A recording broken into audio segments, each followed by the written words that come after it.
এই বছর আমি আমার মা বাবার পায়ে আবির দিতে না পারলেও হৈমু আমার মায়ের পায়ে আবির ছোঁয়াতে এসেছিল। কই দেখি কেমন দুটো দিলে না, মেয়ে মেয়ে মেয়ে জামা এটা মেয়ে ছেলেদের জন্যই তো।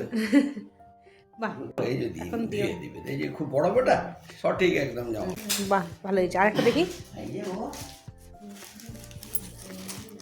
বাহ খুব সুন্দর হয়েছে, দারুণ হয়েছে জামা। এবং কত আরাম হবে দেখ কাপড়গুলো। আর এটা প্যান্ট নাকি? ধুয়ে দিলে, হ্যাঁ দুটো কত সুন্দর প্যান্ট। বাহ প্যান্টগুলো হয়ে যাবে ভালো, হ্যাঁ, অনেক বড় ভালো। পর্যন্ত হবে। দেখো এগুলো একদম ও 6 মাস পর্যন্ত হবে। 6 মাস পর্যন্ত হবে। এক কথায় 6 মাস পর্যন্ত ঈশ্বরকে কিভাবে বলতে নেই দেখবো দেখবে। দেখো এই যে এতটা বাহ ভালো হয়েছে, খুব সুন্দর। বাবা তার আদরের নাতনির জন্য দুটো ফ্রক কিনে এনেছিল। বাবা বলছে ও তো ছেলের জামাই হয়ে থেকে পড়ছে, তাই আমি ওর জন্য মেয়ের মতন দুটো ফ্রক এনেছি। আপনারা জানাবেন তো কেমন হয়েছে।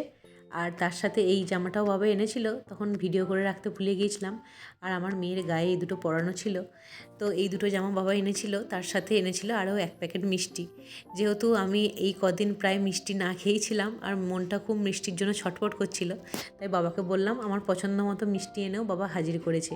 আর তার সাথে এনেছিল এই 1 প্যাকেট কেক। এখন মাঝে মাঝে রাত্রের দিকে ওকে যখন আমি খাওয়ানোর জন্য উঠি, তখন খুব খিদে পেয়ে যায়। তো কী খাবো বুঝতে পারি না। তো এই কেকটা বাবা আমার জন্য এই কয়েকদিন ধরেই এনে রাখছে। তো শেষ হয়ে গিয়েছিল, তাই নতুন করে আবার এনে দিয়েছে বলে মা এই কৌটোয় আবার ঢেলে রেখেছে। আর এখানে আমার গোপালকেও একটা কেক মা দিয়ে দিয়েছে। গোপালের তো এই কদিন ধরে খুব একটা যত্ন নেওয়াই হচ্ছে না, কিন্তু মা তার দিদা হওয়ার ডিউটিটা সমানে পালন করে যাচ্ছে। মা প্রত্যেক দিন গোপালকে 3 বেলা করে ঠিকঠাক মনে করে খাবার দেয়। আর এখানে বাবা সন্ধেবেলায় বাড়ি ফিরে এসে প্রত্যেক দিন নাতনির সাথে না খেললে যেন বাবার ঘুমই হতে চায় না। তো এখানে বাবা হাত পা ধুয়ে ফ্রেশ হয়ে চলে এসেছে, তো মেয়েটাকে কোলে নিয়ে বাবা বসেছিল। এখন তো আমার মনে হচ্ছে আমার থেকে আমার মেয়েটাই আমার মা বাবার কাছে বেশি প্রিয় হয়ে উঠেছে।